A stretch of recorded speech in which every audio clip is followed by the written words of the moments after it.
Buenos días a todos. Gracias a Hernán por esta invitación. Puntualmente vamos a hablar hoy sobre el sector de la construcción. Un sector que es muy interesante porque durante esta década lo que ha pasado en al menos dos momentos de estos años ha sido que las cifras empezaban a indicar que comenzaba a haber una desaceleración en el sector de la construcción, desaceleración que finalmente no se dio. Y las gráficas, digamos, confirman esa intuición que teníamos. Ahora surge nuevamente la pregunta, ¿está entrando en una desaceleración definitiva el sector de la construcción? Vamos a tratar de responder esta pregunta. ¿Qué vamos a ver en torno al sector de la construcción? Bueno, vamos a ver cómo ese entorno inestable ha tenido un impacto en la evolución sectorial. Vamos a ver cuál es la dimensión de ese ajuste sectorial, para dónde va, cuál es el camino que hay por recorrer y los desafíos y oportunidades sectoriales. Empecemos primero viendo un poco la dimensión del sector de la construcción. Representa el 3.3% del PIB y registró en esta década una tasa de crecimiento promedio anual del 3.8%. La construcción de edificaciones representa el 48.7% del PIB sectorial y las no residenciales el 43.5%. La reparación de vivienda explica el resto del producto sectorial. Una de las características que hacen de la construcción un sector muy relevante es la que tiene que ver con los encadenamientos sectoriales. Las cifras del DANE lo que nos permiten establecer, por ejemplo, es que el 68% de las ventas de la producción del sector de muebles está encadenada con el desarrollo del sector de la construcción. El 43% de las ventas de cemento, de minerales no metálicos, va dirigida a este sector de la construcción, en madera y sus productos, los laminados de madera el 40%, el 25% de los productos metalmecánicos que son fabricados en el país están asociados a la producción del sector de la construcción. Y así sucede con varios sectores, piedra, arcilla, extracción de la madera, el sector de los plásticos, en donde el 10% de lo que se fabrica va asociado al sector de la construcción de edificaciones. Pasemos ahora sí a mirar cuál es la coyuntura de este sector. Entonces, ¿por qué decimos que venimos de 2 años de un entorno que pues ha sido de menor estabilidad que el del inicio de esta década? En primer lugar, por el impacto de los precios del petróleo y en un espacio de tiempo más corto, el cambio en el ingreso real. En esta gráfica nosotros vemos los precios del petróleo. ¿Qué podemos ver? En las barras vemos el nivel de precios y en la línea observamos la variación de los precios del petróleo. Podemos establecer como 3 etapas, una entre diciembre de 2008, entre el 2008 y el 2011, cuando empieza esa senda de crecimiento de los precios, hasta alcanzar un nivel récord de $110 en junio de 2011. Aquí empieza un auge que dura cerca de 4 años, en el cual pues, se genera un flujo de recursos hacia el país enorme, aunque las tasas de crecimiento de los precios se vean menores. Sin embargo, el país en ese momento está contando con un acervo de ingresos y de recursos muy grande que le permite sacar adelante toda la inversión y los proyectos que tenía en mente, digamos, y vamos a ver a continuación cuál es ese efecto. Y una tercera fase donde viene la descolgada de esos precios con una leve recuperación en el último año. Recordemos que en esta fase de desaceleración llegaron incluso a ser de $34 el barril, después de estar en $110. Entonces, ya que se ubicase en torno a los $50 el petróleo, ya era alguna recuperación favorable. Bueno, nuestra segunda gráfica mantiene en las barras el precio del petróleo, pero la línea lo que nos muestra es el crecimiento del PIB. Entonces, ¿qué es lo que nos dice la literatura sobre la relación entre los precios del petróleo y el crecimiento del producto. Dice que son dos efectos, un efecto inmediato y positivo, contemporáneo, digamos, al mismo tiempo, entre el crecimiento del PIB y el nivel de precios del petróleo, que lo podemos observar acá. Digamos que se ajusta de una manera bastante importante. Vemos nuestras tres etapas, entonces, una etapa de crecimiento de ambas variables, una etapa en donde comenzamos a ver dos topes de crecimiento en el PIB en estos 2 años, el primero generado por el primer empujón de los precios y el segundo por sostener una situación, digamos, boyante en términos de ingresos. Bueno, vemos también que cuando viene la descolgada también se observa ese impacto. Pero también la literatura nos dice que el precio del petróleo tiene la característica de anticipar el ciclo económico. Entonces, ¿qué es lo que nos está, digamos, en este momento, qué es lo que tenemos? En esta gráfica vemos solamente el crecimiento del PIB y vemos que hubo durante la década 3 grandes, digamos, hitos en ese crecimiento. 2 récords en 2011 y 2014 y un récord en junio de 2017. Si vemos aquí solamente la variación de los precios del petróleo, vemos también esos 3 hitos de crecimiento, ¿no? En este, pues, uno de cambio, de menor crecimiento. Lo que nos dice la literatura es que el rezago es entre 4 y 6 trimestres del impacto del petróleo sobre el crecimiento del PIB. Entonces, si aplicamos digamos, lo que nos dice las cifras y la literatura, encontramos varias cosas. Una, pues que estos topes de crecimiento de los precios del petróleo explican los buenos momentos de la economía, pero también nos estarían diciendo que en este momento la economía colombiana está viviendo el impacto del choque en su parte más fuerte en el año 2014 y 2015. ¿Sí? ¿Cuáles son 2 efectos que tienen repercusión sobre 2 variables vitales en el sector de la construcción? Pues el impacto en el flujo de capitales, vía menores ingresos de exportación y menor actividad e inversión en la actividad petrolera. Un ejemplo, pues, muy claro es el crecimiento de la construcción en Villavicencio, ¿no? En donde se generó un gran boom de edificaciones muy asociado a la actividad petrolera. Y vamos a ver, pues, cómo están evolucionando las cifras por regiones más adelante.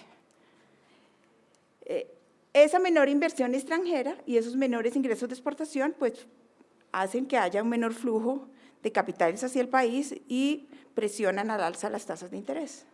Igual, hacen que haya un alza en el tipo de cambio que encarece los bienes importados y, por tanto, el ingreso real de los hogares, al encarecer los costos de la industria, encarece los bienes de consumo, los bienes durables y, por lo tanto, disminuye la capacidad de consumo de los hogares vía ingreso real.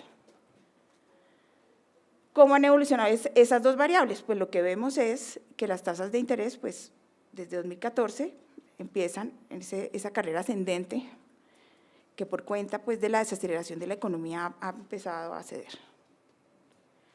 Y también vemos los salarios reales en la industria, ¿no? Aquí cuenta el efecto de la tasa de cambio y también del fenómeno del Niño el año pasado, el repunte de la inflación, pues, que causó este efecto en el salario real. Si uno hace la gráfica para el comercio, esto es el salario real es en la industria.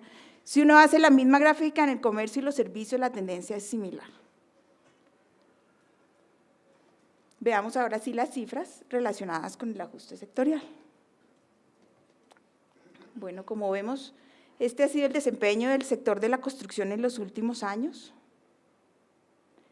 Vemos esos récords de crecimiento durante los años y esas épocas que mencionábamos al inicio de nuestra charla, en la cual parecía empezar una desaceleración bastante pronunciada del sector, pero de repente surgían circunstancias que hacían o que repuntara nuevamente o que se mantuviera un año o año y medio más ese crecimiento de la construcción. ¿Qué explica esta tendencia, digamos, que finalmente se mantiene positiva a lo largo de los años. En esta gráfica lo que vemos es la variable obras en proceso de construcción, que lo que nos dice es la dinámica en el momento, lo que se está viviendo ahora en términos de construcción de obras. Entonces, lo que nos muestra es un gran crecimiento en millones de metros, que es lo que nos muestran las barras. En millones de metros, en junio de 2013 se estaban construyendo en el país 23 millones y ascendieron permanentemente, como pueden ver ustedes, hasta 31 millones de metros cuadrados. O sea, es un crecimiento enorme que no se ha visto nunca en el país en términos de volumen de obra.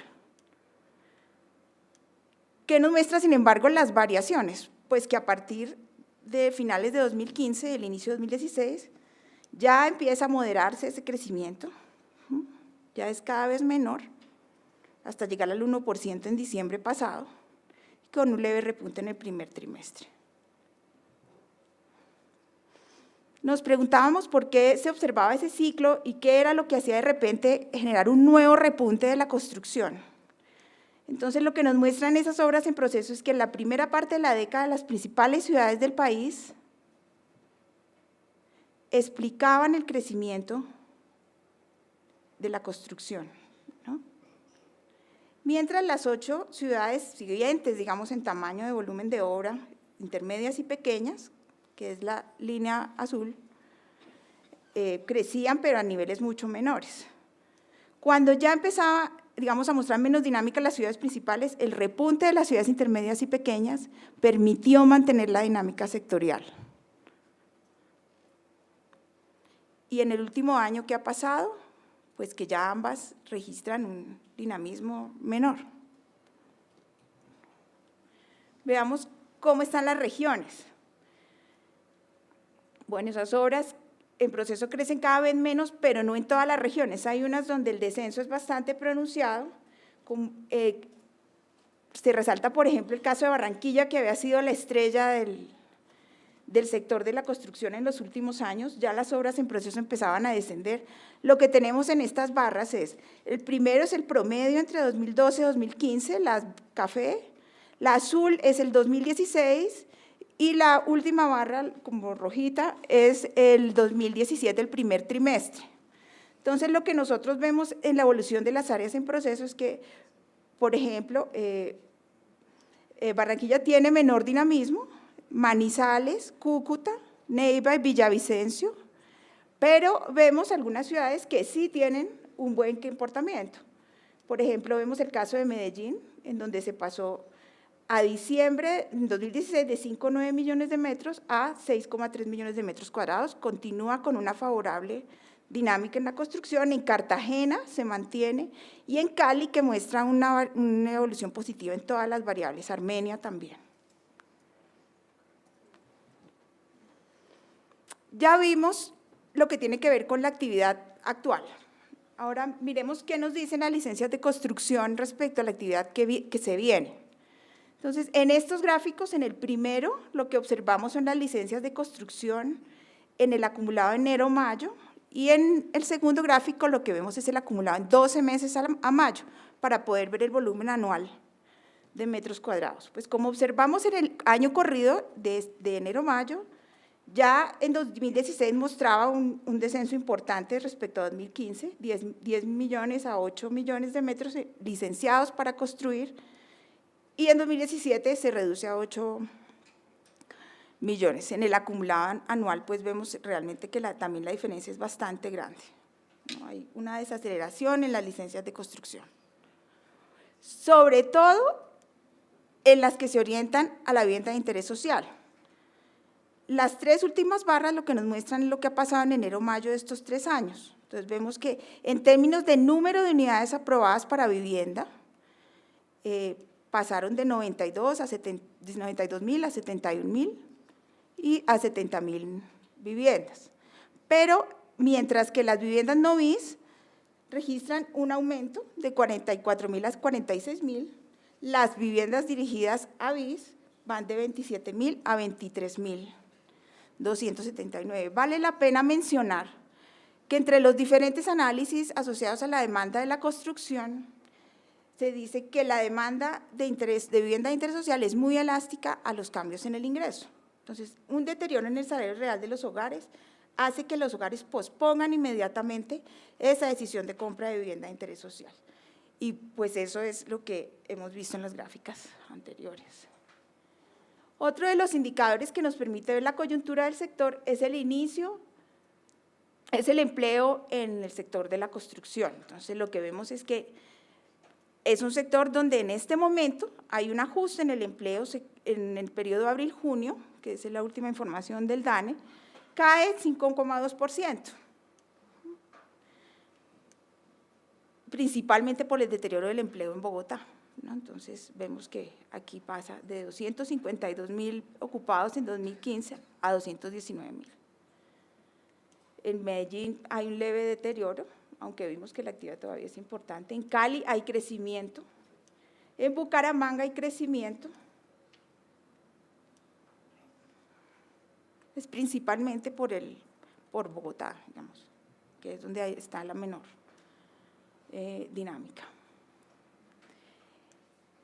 En este entorno, digamos, de ajuste, lo que uno esperaría es que también los costos de la construcción empezaran a bajar, pero lo que hemos visto es que todavía los costos de la construcción están recogiendo unos años de elevada inflación y el impacto de la devaluación. Vemos que los costos de mano de obra y de maquinaria son los que más crecen, y crecen a niveles mayores que en el pasado, con todo y que ya la actividad no es tan buena, digamos. Entonces, estos son, digamos, los factores asociados a la oferta. La conclusión que uno puede sacar es que la actividad sigue estando en buenos niveles, pero que hay una desaceleración en términos de las perspectivas de inversión hacia adelante. Lo que uno esperaría es que hacia adelante va a haber como un menor crecimiento en las áreas en proceso de construcción, en tanto las licencias de construcción, lo que se está planeando para edificar, pues es mucho menor que lo que se tenía en los años anteriores. Sin embargo, vemos que este ajuste no ha sido tan drástico en la oferta como lo ha sido en la demanda. En este gráfico lo que vemos son las ventas de vivienda. Este gráfico tiene como fuente las cifras de ventas de Camacol. Y lo que nos muestra es que desde la segunda mitad del año pasado las ventas de vivienda caen de manera consistente en todos los meses. Y los precios no se han ajustado, digamos, crecen cada vez menos, pero aún no se observa, digamos, una respuesta muy fuerte de los precios de la vivienda. ¿Qué nos dicen los análisis en torno a la construcción? Dicen que la demanda de vivienda es muy elástica al precio y pierde atractivo ante el ajuste de los salarios. Entonces ya vimos que hay unos salarios en ajuste, vimos también que hay unos precios que no están bajando tanto o quizá no lo suficiente para estimular una mayor demanda. Lo que tenemos en este gráfico es el precio del metro cuadrado por las localidades de Bogotá, por algunas zonas en Bogotá de fuente metro cuadrado.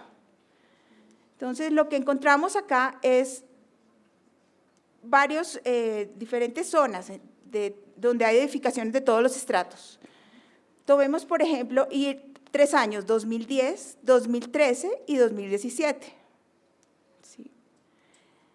¿Qué es lo que observamos? Una persona que necesitaba comprar vivienda o que tenía plan adquirir su vivienda en 2010 en un lugar como el centro y la zona colonial, debe invertir 1.700.000 pesos por metro cuadrado.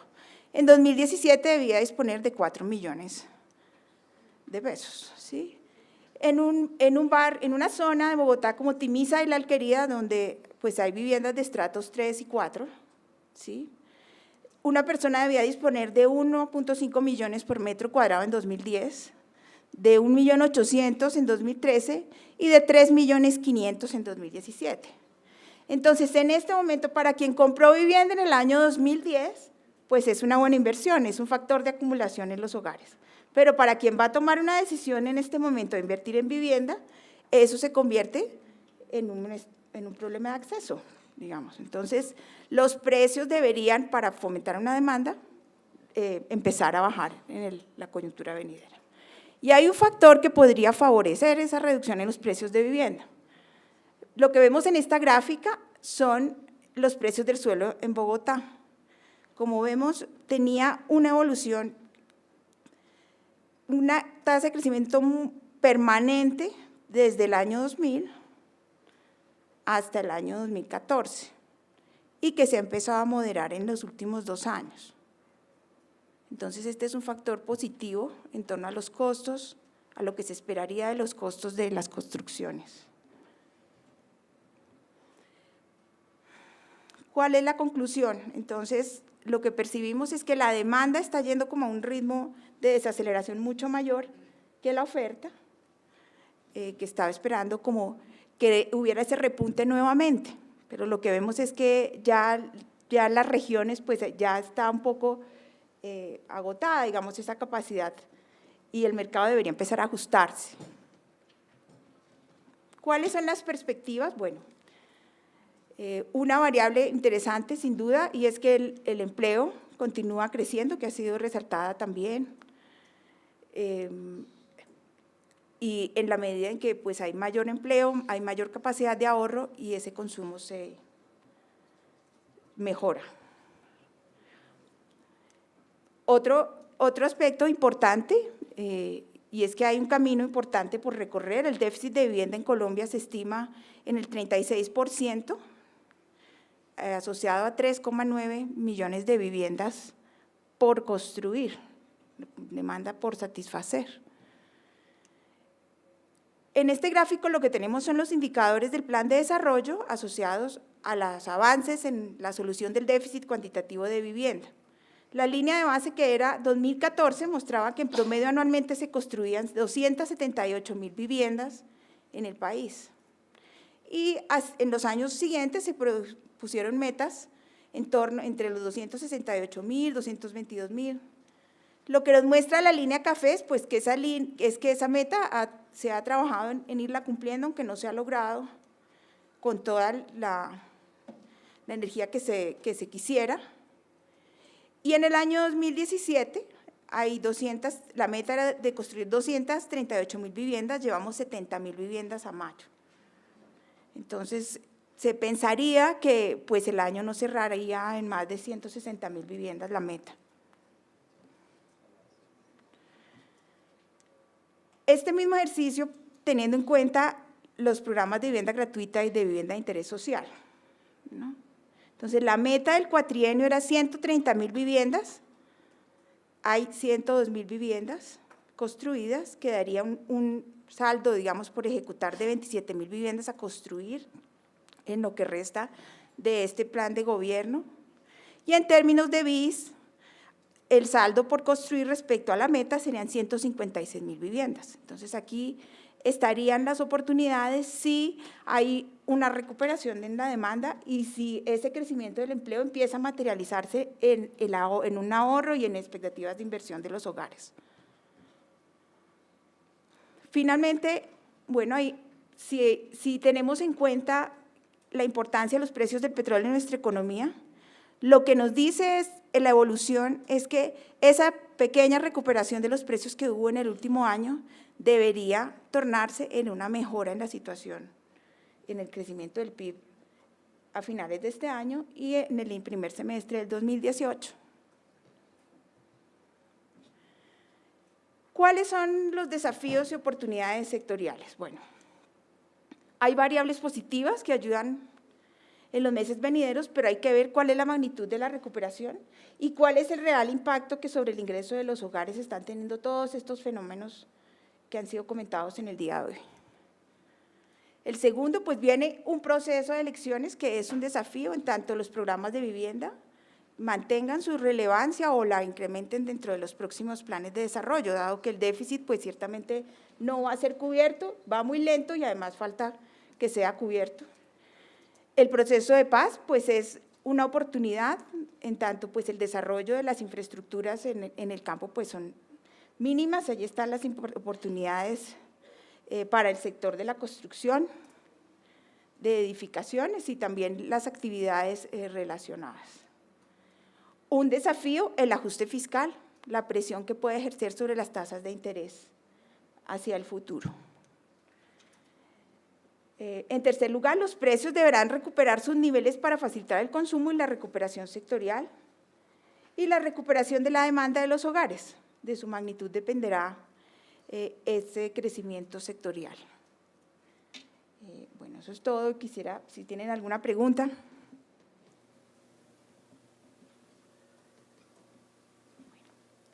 Entonces…